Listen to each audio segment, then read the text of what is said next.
Hello everyone, Blue Star Saber here once again to do another One Piece chapter review, chapter 1186, one more time. This chapter is basically following up the events of the last chapter in which Rockers continues to tell how he was trained by Chandelier, Gunko or Princess Shuri's mother, in both swordsmanship and chivalry, though she can never quite knock some sense of him with his perverted behavior, if you will. But nevertheless, he talks about the story of how her parents got married, how she was born, and then we get like a bit of a tragedy with the kingdom where their music stops playing, it becomes more disease spreads, the queen dies, and the king ends up saying that they can't afford the heavenly tribute, and then they have to go toward the world government because, well, they demand 1,000 slaves, and the king's not going to allow that. Brock is ready to defend. They see him and his countrymen try their best, but they're just too outnumbered by the world government forces. And Brock, trying to reach the king and the princess, ends up looking on in horror that apparently Gunko, Dummy Reverse, seemingly killed her father, also Dummy Reverse. And among them appears to be a holy knight and a shadowy form of Marcus Mars, if you will. So, yeah. Let's see. So we've got quite a bit of a dramatic moment, as we know this was coming, and arguably this will probably end up concluding this chapter. Will probably end up concluding the Brook flashback, if you will. So yeah. Anyway, time to get on with this review. I've delayed it long enough. I apologize for the fan in the background. It's just getting a bit too hot, but nevertheless, I'm going to try my best to review. So yeah. Anyway, the chapter sort of starts with, before we begin, we've got, of course, the reader request with Loki secretly drawing a picture of Ida and Ida secretly drawing it by Sundango, if you will, in which we see chibi versions of all of the pets that Loki have, if you will. And Loki doing a very badly drawn image of a mummy, but of course it's of Ida, who he considers his true mother, since, well, his biological mother absolutely hates him. So, yeah. And I like how we see Ida just telling the other animals to be quiet as she's just enjoying Loki doing his drawing, if you will. So, it's actually quite nice, if you will.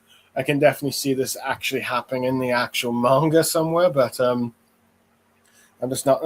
Can't recall if these animals here would match the size. I think they were in the flashback, but it's been a while. But I wouldn't be surprised if they were that size at one point. So yeah, that is mostly what we. So it's a nice little cover that does emphasize Loki's sort of tsundere-like relationship with Ida. Let's see. Bad mouthing her in public, but secretly deep down does actually care for her as a sort of mother. Anyway, since we've just gone to that part of the cover, I think it's time we get on to the actual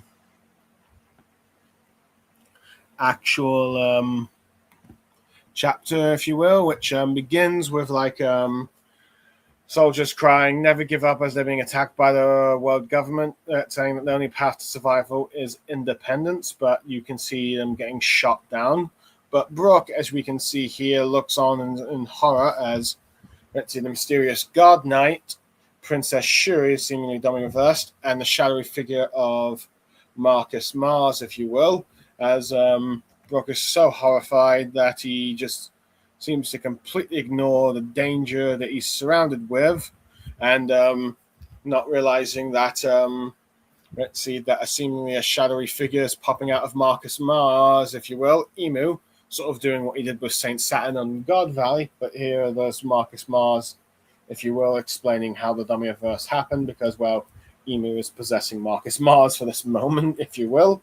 So yeah, he's just crying out for someone to call him magic, saying his just he's in critical itchy condition, calling out for his bro, saying it's going to be okay. But Brock seems to be in complete denial that the king is basically dead, though he no longer seems to have the dummy reverse rings, which I am wondering how Oda's going to explain that, because as far as we can tell, Oda's sort of established that once you've been killed and Domi reversed, you revert back to normal.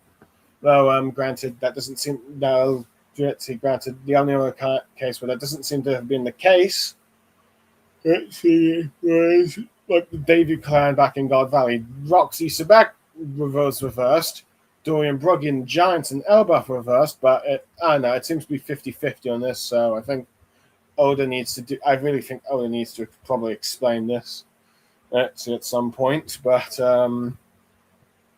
unless it's like only those with strong will, is it like only those with like strong wills or strong fighters can reverse back or something? Because as far as I can tell, then again, the king should be a bit of a fighter, but yeah. But anyway, Brock is remembering one of the first time he's called like the king a bro, if you will, smiling, and it's like, bro, and Emu's just looking on, oddly enough, in silence.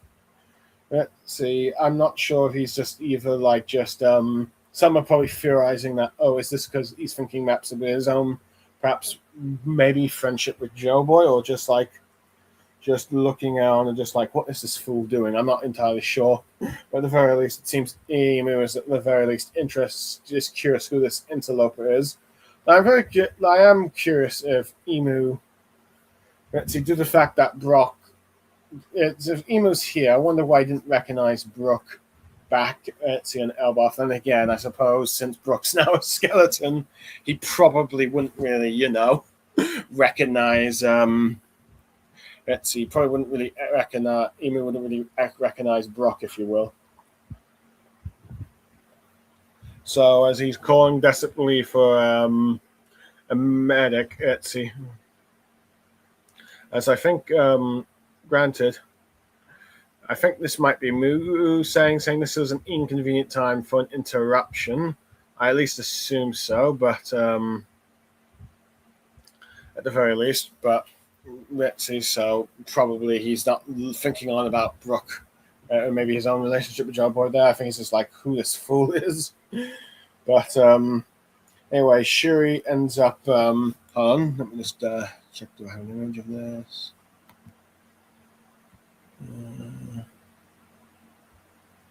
Princess Shuri ends up just saying, Brook, that man is already dead. Let's see, with Brook then pointing a sword up on the guard at the guards, like asking, like, what have you done to the princess? As he's saying, she's known this girl since she was a newborn, and she said so she couldn't be capable of this kind of bloodshed, saying that he knows everything about her. But this is where, interestingly, Princess Shuri reveals that she was actually a world noble, and that the king, or king, I believe his name is Reverend, if you will, wasn't actually her father. Let's see, and just calls him this man, if you will, with Rock saying, stop calling your father that, if you will. And saying what you're going on about, saying that you're Hertzie King Reverend's legitimate daughter, heir, of course. With I'm sure going like, where's the proof? And saying you don't need the proof between parents and their children, which arguably he's perhaps emphasizing that you are his daughter one way or another, even if it isn't biological. With her saying, yes, it would have made a huge difference in her life.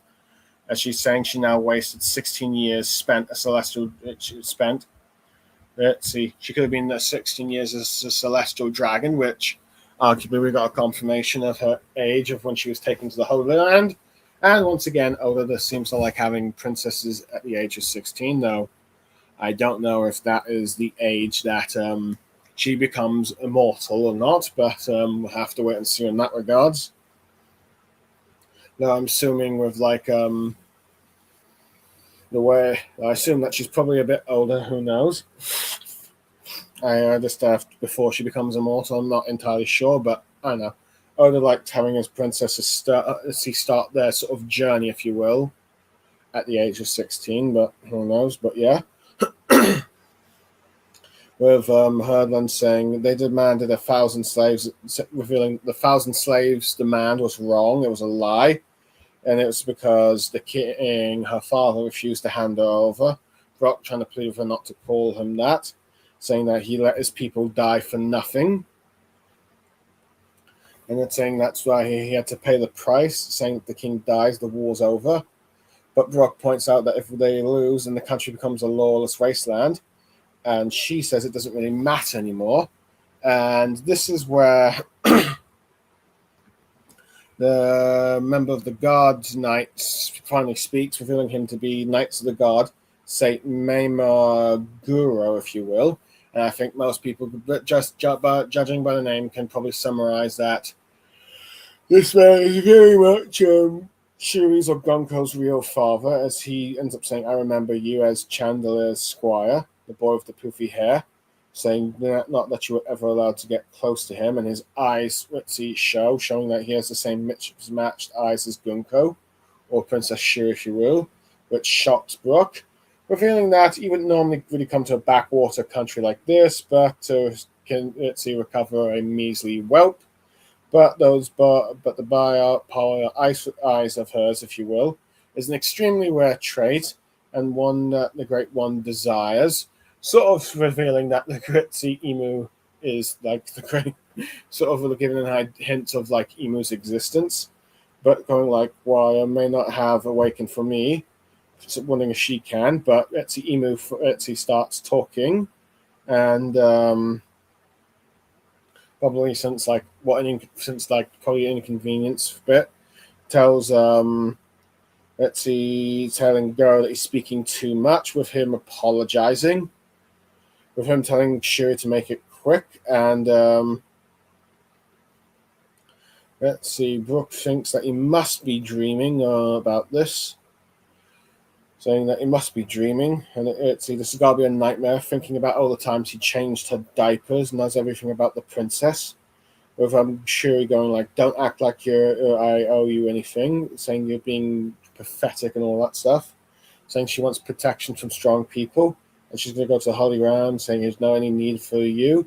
Brock is just basically crying tears of heartbreak at this point, remembering how she was always this perfect little angel, but now she looks basically like a dummy reverse devil, if you will, as she uses a move called Gavavet, and thinks how he failed to protect his own bro, if you will, but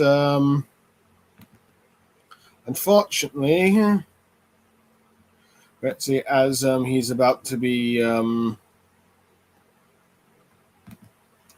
let's see. All right, here we go. Unfortunately, Brook cannot seem to. Drops his sword, is unable to lay a hand on her, if you will. Gets stabbed in the head with her. Shuri using a bond vivant. As Brook, in his mind, is singing, "Oh, cows and flogs and slaves and kings were all bones when we die," thinking of that song that he's been singing for the last few chapters. How they as he collapses to the floor with the now dummy reverse Shuri, or now Gunko, with her biological father, and assumingly the shadowy flames of Marcus Mars flee. And then we see that Brook has been waken up by by all the remaining guardsmen that have survived. As they're going, Captain, oh, he's awake, it's a miracle. Saying how, as we see Brook bandaged from his head. And arguably, from what I can recall, it seems that the scar bit there is where Brook was stabbed in the that part is where the scar crack bit of Brook's skull head, if you will, where he can pop up and have things stored inside. So it seems like Shuri is the origin of that, if you will. Arguably one of the Brock's most defining character traits, arguably by perhaps the biggest betrayal in Brook's life, if you will. With them talking about how they've never seen anyone, the guards talking about how they've never seen anyone survive for a sword struck for the head. Talking about how they managed to avoid major arteries in your brainstem. So as they're trying to go on, but Brock's trying to ask, where's the king? With them saying they don't really know, and wondering how much the captain remembers. Thinking some worried that if they tell him too much, it could affect him, but Brock demands the truth, and they reveal that they lost the king's death sealed it as let's see, they're saying that someone, another guard says someone witnessed the princess being put on a government ship, and many civilians have already fled the country.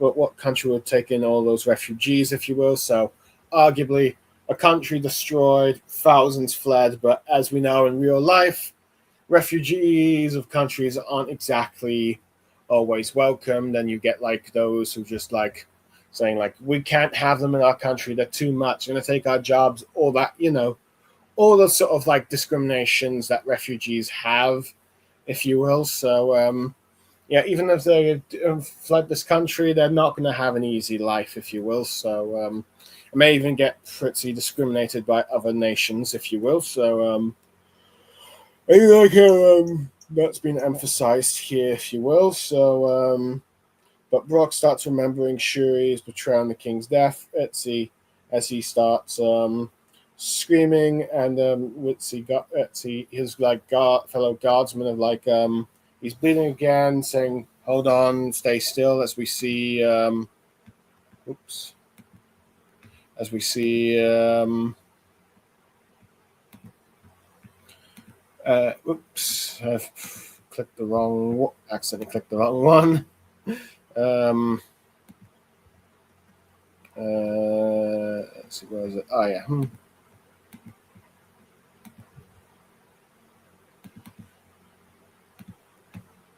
We see Brooke crying for like in despair with like everything that has happened. The fact that let's see, the king is dead, the princess has betrayed him, and well, he's basically lost everything. As let's see, the remaining guards cry, "Captain, Captain!" And this is where, of course, the flashback ends. We don't really see how Brooke joined the Rumba Pirates, but let's see, arguably that's not really what this flashback's about.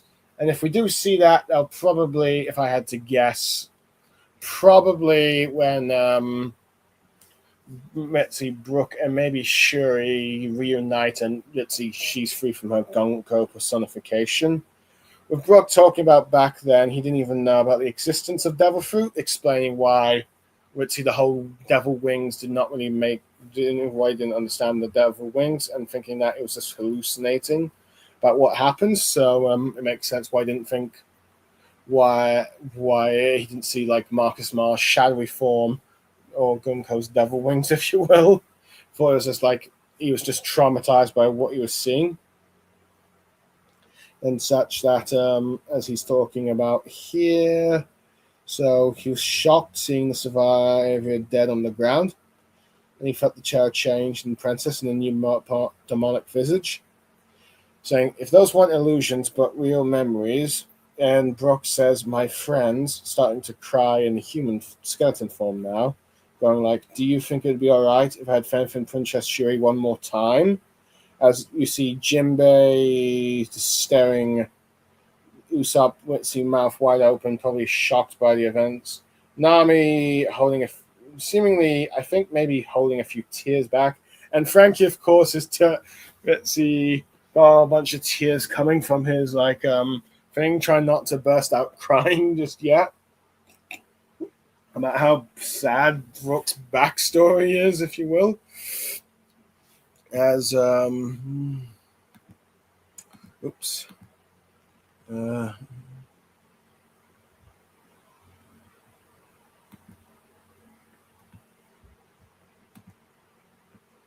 Hold on. Let me just find it. Here we go. As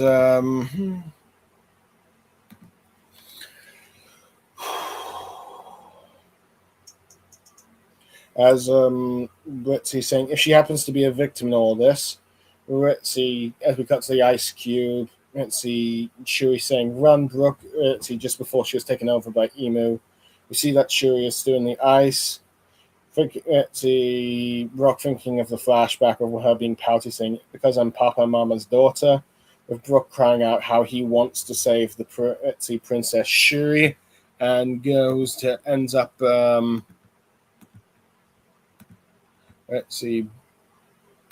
begging the Straw Hats that may I ask for your help in achieving this goal, if you will.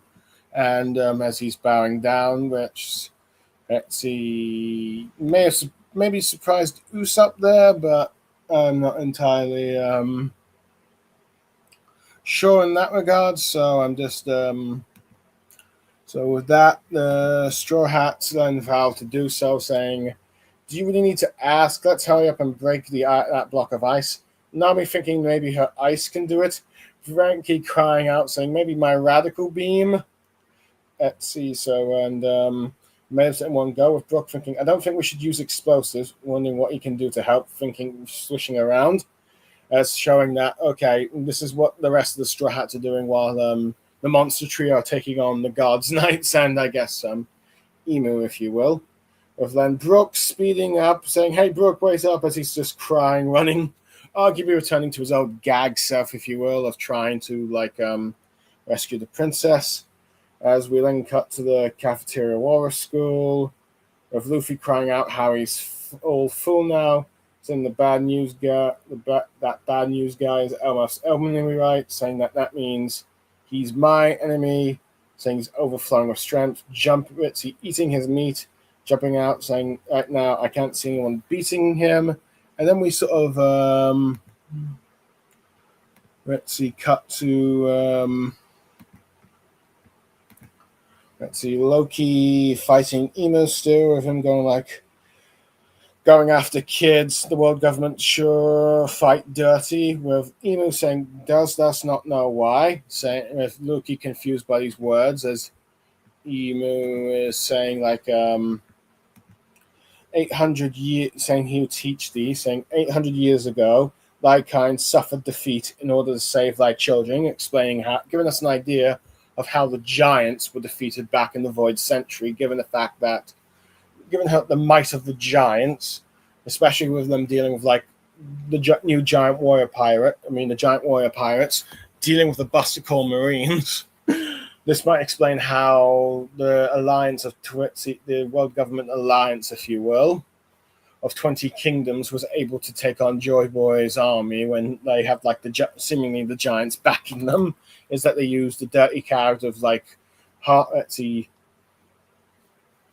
doing something to save their doing something that forces them to save their children, that arguably undermine Joy Boy's side, if you will. So yeah, with Loki going "What do you mean 800 years ago?" With Emu saying the nature of a race does not change in the mere centuries, and saying simply abduct thy children and then control them at will, as we see the Rain Guard grabbing a bunch of those children as well, like Colin. And we see Rogi and Hajuden, both rushing up, maybe arguably trying to save the children, if I had to guess, saying, "Thou might not know what's happening to thee, but history repeats regardless," saying it's already too late, knows that you lot are my slaves. With Loki going "What are you talking about?" And we then get to the final panel here of,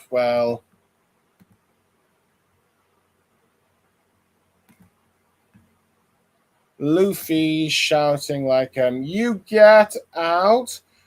Coming behind them, Emu looking a bit surprised, of Luffy then punching him, of Elbaf right now in a punch panel very similar to when he once punched St. Charlos many years ago, sort of ending this chapter, if you will. So yeah. Anyway, time for my overall thoughts, even though I gave bits and pieces throughout the summary. Okay, I do like how at the beginning of the chapter we do see a lot of this Gretzi kingdom, Eleusis kingdoms, guards trying their best to fight off the world government's forces, because they know deep down, if the if they lose, let's see, they're gonna die. Let's see, the only way to survive is to fight off the world government, but that's easier said than done. As we see, as some of them getting shot down and all that stuff. But of course, let's see, it's already too late. They don't just realize it yet that the king is already dead. So yeah, but only Brooke knows this. But I do like how Brooke is looking on such horror, is in complete denial, and arguably, when someone you love dies a traumatic death like this, you're probably going to be in denial at first, not really admitting that the person is dead. And this is like Brooke saying, "No, snap out of it. No, you can't be alive." Just refusing to like face the truth. I do like how we see that Emu is coming out of Marcus's his bird body, if you will, showing that Emu likes doing this with the five elders. There's a five elder around the area. He will do this. So, and then this explains the dummy reverse. Granted, like I said a bit earlier, Elder still hasn't really explained. Let's see how the king is still alive. He didn't come back automatically alive after being killed in dummy reverse, unless I know he was like killed in dummy reverse and then killed again. But then again, you still have the devil wings. So I think Elder needs to do some explanation on that. So I do like a sort of denial here, if you will. But I do like how Emu's just looking on, thinking like, "Wow, this is inconvenient" and all that. But it is interesting that Emu didn't recognize Brooke. But then again, I suppose he thought he had died when Shuri stabbed him in the head. I am curious to see if Emu is going to have a reaction down the line, realizing like, "Oh, so that was that palace guard that that inconvened us at that time or something." I'm curious to see if he's going to realize that or not, because he got quite outraged when Brooke seemed to have some sort of connection with Gunko, because as far as he knows, everyone from that kingdom that did should have been dead. Let's see, the king, her mother, and of course Brooke, but that was not the case. But yeah. Anyway, I suppose this will be. We've got like. I do like how. Let's see. After the princess's words of like, "That man's already dead," Brock's trying to like completely not yet seem to have lost complete faith in Shuri. When like, "You must have done something to Princess. I know her. She would never behave like this." Showing the faith that he has, but it seems like that got completely shattered after like Princess Shuri's words about how she was a world noble, talking bad about her father, saying, "I rather would have been a celestial dragon. You're useless. You're not good for me, Brock." All that stuff. It's like just as Brock is trying to defend, like, "No, you are the king's daughter. You are the king's daughter." It's and all that stuff. You're a nice, kind girl. All that kind of stuff, but it just not works. But eventually, let's see all the stuff that Shuri ends up saying, even if she's being possessed or controlled.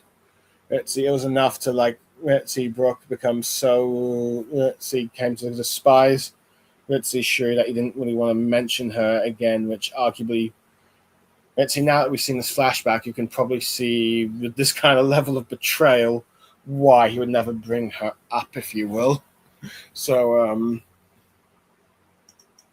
so yeah, I can see why Brooke refused to bring up Gunko's name until now.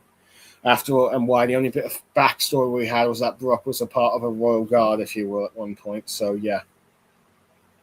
But it is interesting. But we do get, of course, confirmation that Shuri is a world noble. We knew that she was going to be somehow related to the House of Maymars, but instead of like Queen Chandler being a guards knight of some sort that seemingly may have betrayed the world government for like King Reverend, it seems like no, her bloodline is basically that of her father's actually more of like an actual male world noble, and her mother was Candler, which arguably the implications imply that it may not be consensual with how Princess Shuri was conceived, if you will. So, which arguably this is not the first time the Elder's done it, because we've seen with Egghead that Barney revealed to be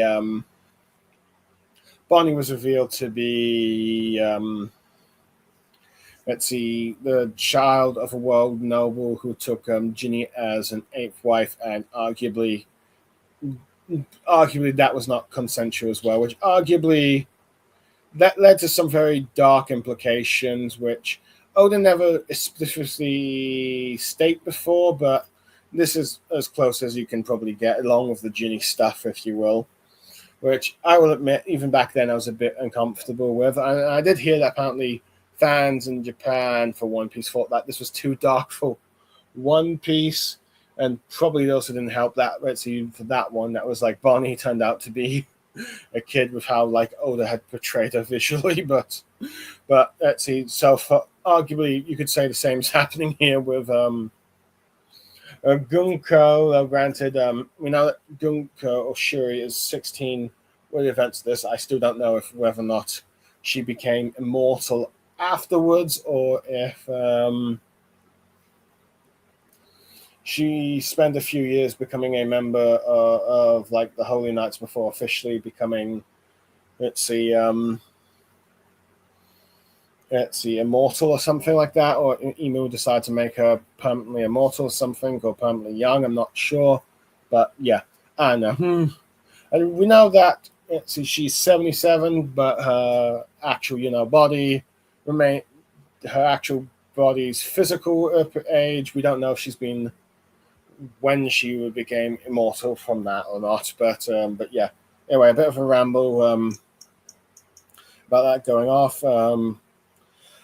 Let's see. It is interesting to learn that no, the 1,000 slave thing was a lie, and it was actually they were after her, which I can arguably see why the king would probably do that. Let's see, with like, as I think we've seen with like, this reminds me of that, let's see, the last Fantastic Four movie in which, when Galactus was going to destroy Earth, but he would, if they gave him Franklin Richards, the newborn child, for like Sue Storm and Reed Richards, he will leave them around the Earth alone. And as we saw when the world found out this, they turned against the Fantastic Four for a bit, demanding that they give up the child, which arguably, when like your whole world's about to be destroyed, many lives are going to be lost, I think many people would see thinking a logical thing of like, if it just means sacrificing one person, do it. Now, granted, because they might end up loving the princess, they might still be willing to lay down their lives, but that might not be the case as much, especially when it feels that Shuri isn't actually the king's biological daughter, which these stuff can have like effects, and also not to mention like scandals and all that. So you can see how this like the king lied, even if it might have just doomed his kingdom in a way instead of just giving up Shuri, if you will. Granted, I do like how the Gunko Shuri is going like how calling him a useless king that wasted her life here. He could have been so much bigger, if you will, and he was foolish to let her people die, but she no longer cares about the people and all that stuff. But yeah, arguably this is like we're seeing the signs of Gunko now, as I do recall from when she got mad at Loki for refusing an offer, saying many would feel like a privilege to have. But I do like how Brook points out that if they you killing the king will make this country lawless and all that stuff, and unfortunately the world government doesn't really care. It seems like it wouldn't be too surprised at the fear that they deliberately sabotage this kingdom just so that the king would give up Gunko willingly, and when they refuse to do that still, decide to just completely destroy it, if you will. So I do like seeing I do see the world government doing some dirty tactic like this. So yeah. So but yeah, but I wouldn't be surprised that if some countries couldn't pay the tribute, they would demand slaves, because well, they like to collect slaves as much as possible from what we've seen, particularly from strong races like fishermen and buccaneers. So yeah, I do think that we would see something like that, demands like that, even if this time it was a lie. But yeah. But anyway, we finally got an idea of like this mysterious God's Knight, and of course it's Maymar Goro, and with of course like the name. So yeah, and the popular eyes. So it's interesting that this guy seems to be quite the big deal amongst the God's Knights, given the poses that Oda's doing with him, the cigar, and all that stuff. It seems like this guy's going to be a strong. This might be a strong guy. I don't know if he's still a God's Knight now, but many people are wondering if like could this man be the man marked by flames, because it seems like he might be a very strong holy knight, and we do know that the world it's like that the world government has a finely rolled poneglyph, and it's likely a God's Knight. And if now we know with like the omen thing, there's flames marked around him, so he could be that God's Knight guarding the road poneglyph. And who knows? It's possible that we're like the Straw Hats saving Princess Shuri from Emu's control, if you will. She's able to tell them where to find the man marked by flames, and that's like her biological father. But yeah, despite it is interesting to see. Let's see, Gara, if you will, because as far as we can tell, other world nobles fathers seem to really care about their children, particularly as we've seen with Roswin, Saint Roland Roswald, if you will, Charlos's father, who got outraged when his son was assaulted, if you will. And we've seen that Saint Figalen cared for both Shamrock and Shanks, or at least Shanks at one point, thinking that, oh, you must have endured such a horrid life in the lower world. Let's see, you can have all the sort of like luxury up here, my beloved son, if you will. So, but yeah, but it seems like he didn't really care if he had a kid with Chandler, if you will. So let's see, he didn't really care. Didn't even care.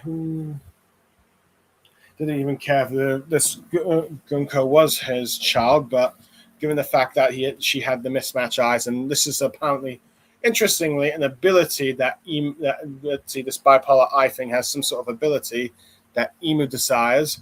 He decides to come along and collect her, if you will. So it seems Oda is giving a much more vital role to with like Gunko, with these eye things, showing that besides the Free Eye tribe, there's another special eye.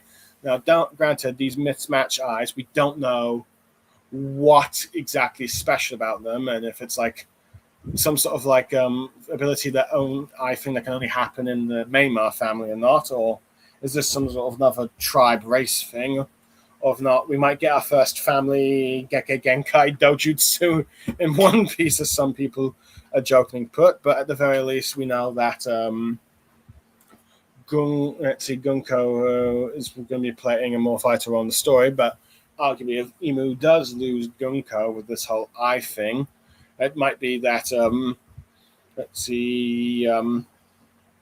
her father will have also awakened these abilities, because apparently he doesn't. But if Emu still needs these abilities, it's likely that those eyes will play a role. Now, granted, I don't think Oda's going to reveal that anytime soon, but who knows? We'll have to wait and see with the whole eye thing, if you will. So, but yeah, at the very least, we see that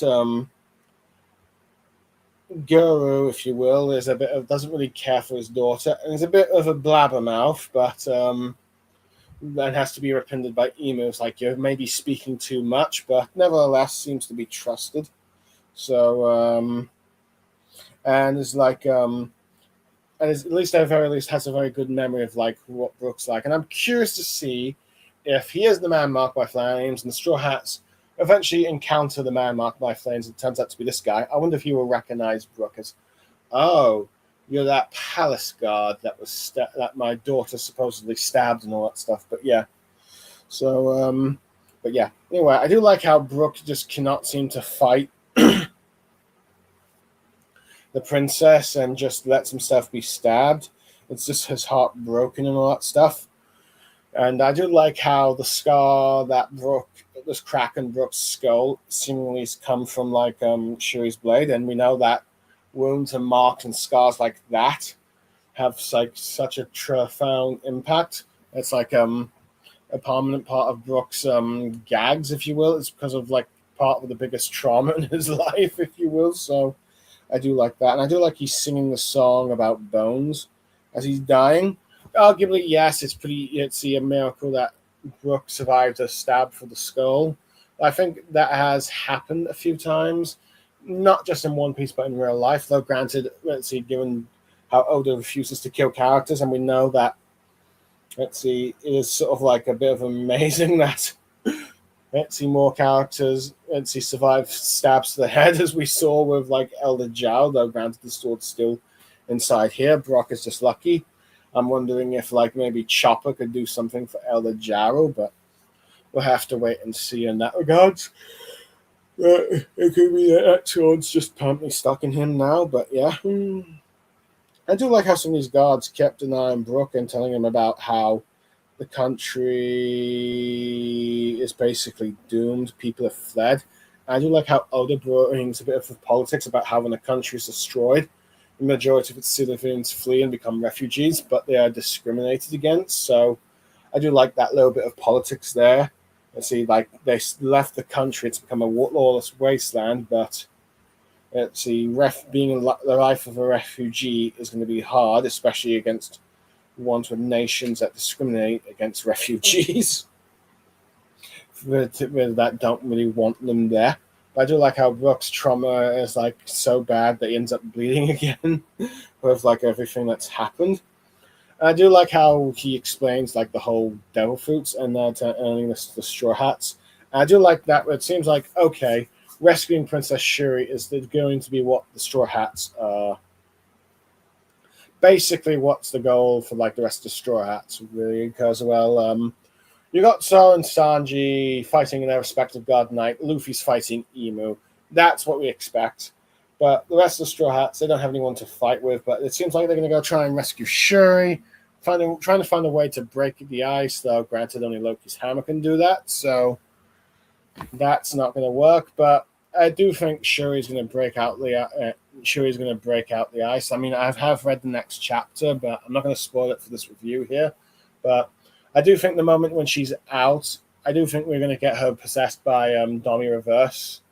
Well, not Domi Reverse, but I think Imu's going to take control of Gunko, and instead of the Shuri personality, it's going to be the Gunko one. So you're probably going to get the Straw Hats here fighting her. So you're going to get a sort of rematch of Nami, Brook, Jinbei, and Usopp versus Gunko. So arguably this would give them something to do. Hopefully this would give a chance for a bit of an upgrade. Let's see, Brook, let's see some character writing. Nami and Jinbei perhaps maybe show more skills at fighting. And maybe with this could be a way to giving Usopp his moment. Maybe possibly locking maybe Conqueror's Haki, if you will. So we know that we need Conqueror's Haki to beat the God's Knight.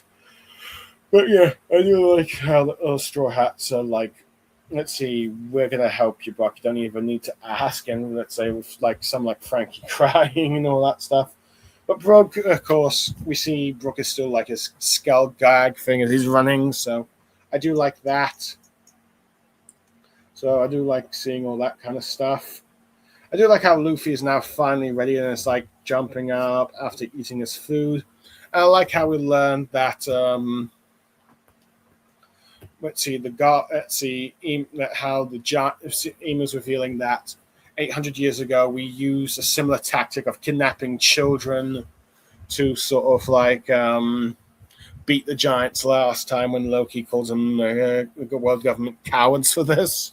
So it's like history's repeating itself, and it doesn't matter how much time's passed, giants are still the same, even though they live longer lifespans than humans. So it goes to show that Emu knows how to exploit the giants, and this is probably how the world government and the God's Knights got the plan to begin with of kidnapping the children to get the giants to obey their orders, because it worked before last time. Now, granted, I don't know if it was like kidnap the children and force them to fight the war against Joe Boy's faction, or if it was like as the giants were aiding Joe Boy in the war, their children got kidnapped and their forces had to either withdraw or go after the captured children. I'm not sure, but either way, we got an idea of how probably the most powerful force on Doughboy's side was removed, giving like the 20 Kingdoms a chance of defeating him, if you will, because with the way Doughboy's forces were stacked up to be, you were starting to wonder how on earth could the alliance of 20 Kingdoms defeat them. But yeah. Anyway, I do like the sort of callback of Luffy punching Emu, similar to like how he punched Charlos. I thought that was a nice symbolic thing of like Luffy just continuing to punch world nobles, if you will, and now he's punching the highest. Let's see, one of the Crity 20 founders. And on one hand, I've seen some think that Emu's lost a bit of his war of like his hype as a villain as he got comedically punched by this, which arguably I'd say not really like I suppose the best look for like possibly your final villain, but I will probably say this. Normally, Luffy gets a bit of a landing first. I think some pointed out that this happened with Kaido. Then Kaido sort of thrashed Luffy in one shot. It could be that Oda's doing something similar. Luffy gets a nice punch in, and then Emu then doesn't really do well against the fight against Emu because, like, normally when Luffy's fighting a big bad, like on this level, he usually gets his butt whipped the first time, and then second or third time, even fourth time, he ends up winning against the big bad, if you will. So it could be a similar situation here where Luffy loses this time in Elbaf, but he gets to beat him in like the final war or something. But even if I guess he loses, and then him and Loki team up together to try and repel Emu. But yeah, overall, I think I would give this chapter a 8 out of 10. Still not really an explanation on the Dami reversed, if you will, and of the king, but nevertheless, I do like seeing Brook's reaction to the king's death and denial, and then trying to not believe that what has happened to the princess. But let's see. Now, granted, I am and I'm a bit mixed on the whole Gunko being like the son of a world noble, daughter of a world noble whose father is like the father of being the biological world noble, not like her mother thing, but given the implications that might imply. But I guess we'll have to wait more for the flashbacks, or at least a flashback on Princess Shuri's end, if you will. But I like the sort of trauma Brook went through, this showing like how he got this scar on his forehead. Brook asking the Straw Hats to help him save Shuri, giving them something to do. Emu revealing that how they defeat the giants, and Luffy coming in, even though arguably given how this is a cliffhanger, this might not look good for like Emu as a threat right now, but I'd say probably wait for the next few chapters where I think it could go very much in Emu's favor. But yeah. But overall, I think it's a very good chapter, and I enjoyed it. And for those who end up listening to this stream, I hope you enjoyed what I had to say. I'll see you next time. But for now, I'm Blue Star Saber, signing off. Thank you for listening, and goodbye.